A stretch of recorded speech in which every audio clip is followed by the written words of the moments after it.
Weigl, estou fazendo essa exposição aqui no Paço Imperial. A exposição chama-se Pequenos Formatos, apesar dela conter formatos maiores também.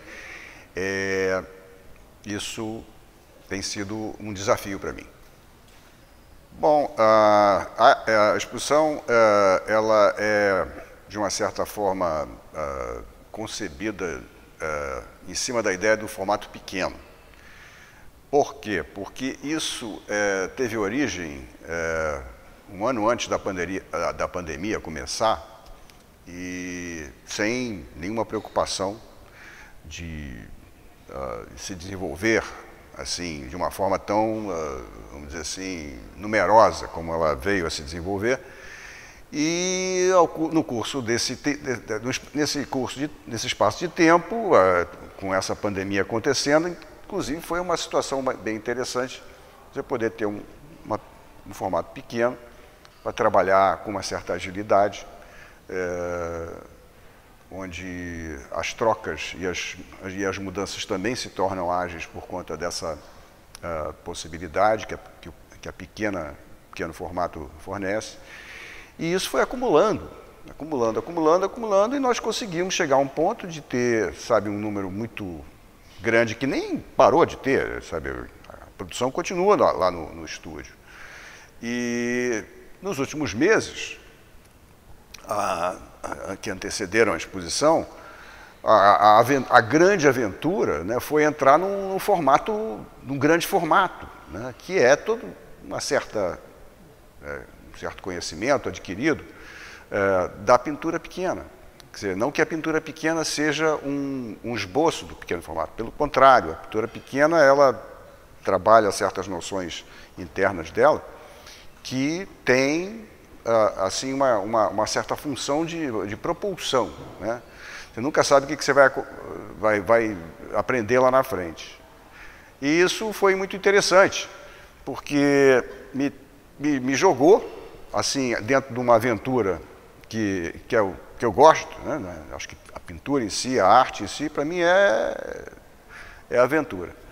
E fomos lá, eu peguei lá realmente a grande tela, o grande formato, sempre a maioria, quer dizer, numa parte da exposição onde tem os grandes formatos, você tem dois chassis que se aproximam e acabam construindo uma unidade formal cromática. E do outro lado da exposição, você não tem mais os dois chassis, você tem um chassi só, mas são pinturas mais horizontais que dizem respeito a um movimento corporal mais orgânico. Quer dizer, enquanto de um lado você tem um movimento um pouco mais fragmentado, com a linha reta e certos golpes, assim, até apoiados numa longa régua, no lado oposto você tem a vertigem do trabalho corporal que se dá, sabe, sobre a superfície bidimensional da tela e muito baseado numa ideia de uma oval, né? Quer dizer, aquela expansão orgânica que não atinge os cantos da tela. Bom, antes de falar sobre os novos materiais, que não são novos materiais, que são materiais historicamente bem antigos, eu quero falar dos materiais antecedentes que durante praticamente 20 anos eu fiquei usando o esmalte sintético, que é uma tinta muito industrial, que me deu também muitas exposições com ela. E já em 2018 eu comecei a ter uma certa necessidade, né, que como eu trabalhava anteriormente com o esmalte sintético e a tela encostava, sabe, verticalmente na parede para que o esmalte deslizasse sobre ela e me trouxesse um plano cromático ou uma linha, etc. e tal. Agora eu queria mover de uma certa forma essa tinta, sabe, com uma certa racionalidade, ou pelo menos uma certa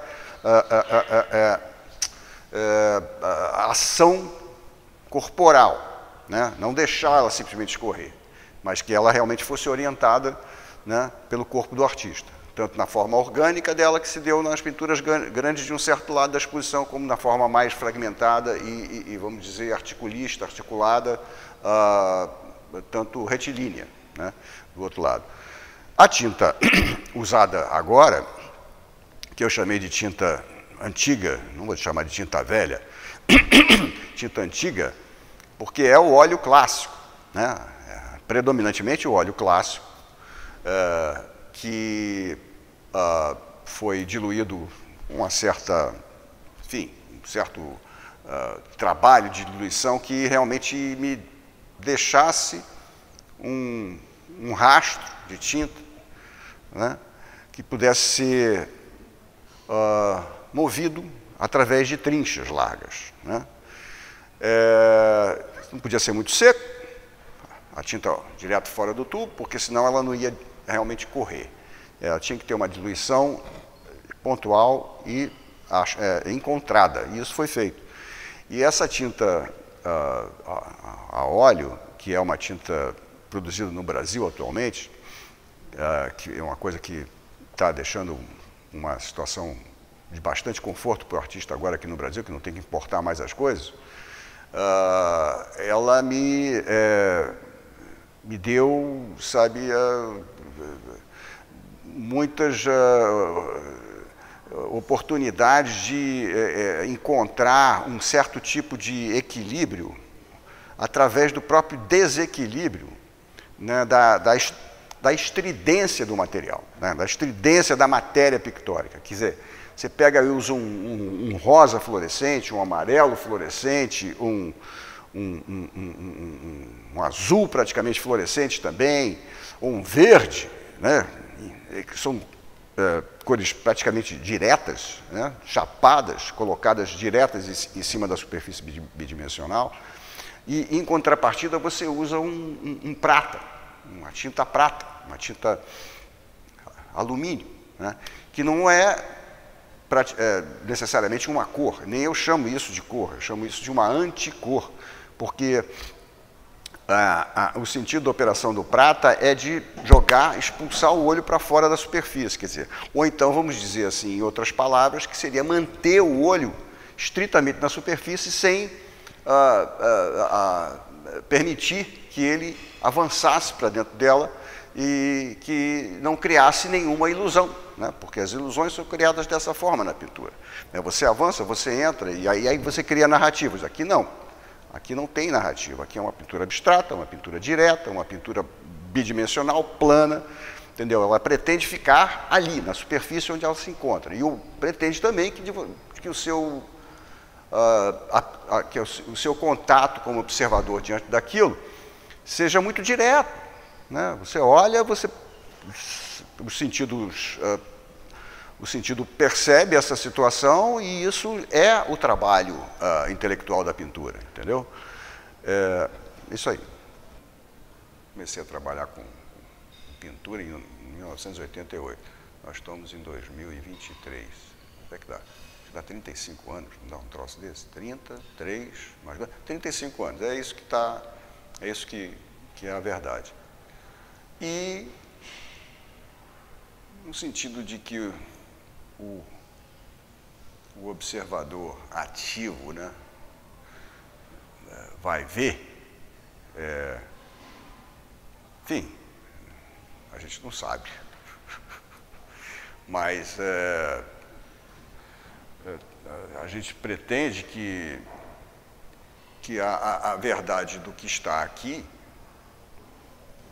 de uma maneira, seja filtrada por esse observador ativo, né? Porque a pintura, ela depois de realizada, né, ela permanece vociferando, né? Então, eu acho que a realidade da pintura ela é muito consequente, né? Porque ela é justamente isso, ela é um trabalho dela mesma, né, de vociferar, né, e, não sei, dependendo assim do aparelho desenvolvido por cada indivíduo, ele acho que tem capacidade de perceber certas coisas mais ou menos. Mas, no geral, e na forma com que isso foi, de uma certa forma, disposto, né, a forma que as pinturas foram dispostas, as menores e as maiores, eu acho que tem toda uma espécie de condução do olhar, né? Uma tentativa de condução do olhar, não coercitiva, entendeu? Mas, assim, em certos agrupamentos que dizem respeito entre si, das pinturas entre si, quer dizer, isso tudo é uma oferta, né? A gente tenta oferecer, não didaticamente, mas assim, nem pedagogicamente, mas no sentido de que a percepção externa, né, do outro tenha uma possibilidade de perceber períodos, né, proximidades com relação a certas formas, né, e isso é uma coisa transitória, porque se você mostra, como eu disse, como dizemos aqui já publicamente, isso tem mais ou menos uns 3, 4 anos de compreensão, né, desde o início. Então, mesmo dentro das pinturas pequenas, você tem grupos de pinturas pequenas, né, e grupos que dizem respeito a certo tipo de atitude do artista sobre aquilo, né. Tem a parte cromática, tem a parte do movimento, tem a parte da forma com que isso atinge o retângulo em sua totalidade. Outra situação, o artista, de uma certa forma, condensa certas unidades cromáticas mais para dentro da pintura, deixando os bordos soltos. Quer dizer, traduzindo em palavras, eu acho que eu tento colocar isso aqui, mas eu acho que a liberdade do outro, ao criar o seu olhar, é muito livre, né? E é muito pessoal e diz respeito muito a uma subjetividade, né, viva, né? Outra coisa, a exposição, eu acho que toda exposição é uma experiência muito grande para o artista, porque é uma forma de você tirar todo o material do estúdio, que geralmente o estúdio é uma assim, unidade arquitetônica muito limitada, quer dizer, pelo menos o meu, né? Quer dizer, tanto que nós temos aqui 2 salas amplas, né, que vão proporcionar leituras, né, sobre aquilo que foi feito ao longo de 4 anos. Né, e isso é muito importante. Você, inclusive, no diálogo com o curador, né, criar também um aprendizado seu, né, de como aquilo que você produziu possa ser apresentado com mais força, né? Porque isso é a grande intenção, né? Que aquilo que seja apresentado tenha realmente uma força estética, uma força plástica, que, enfim, utilize, né, a caixa arquitetônica para isso, né?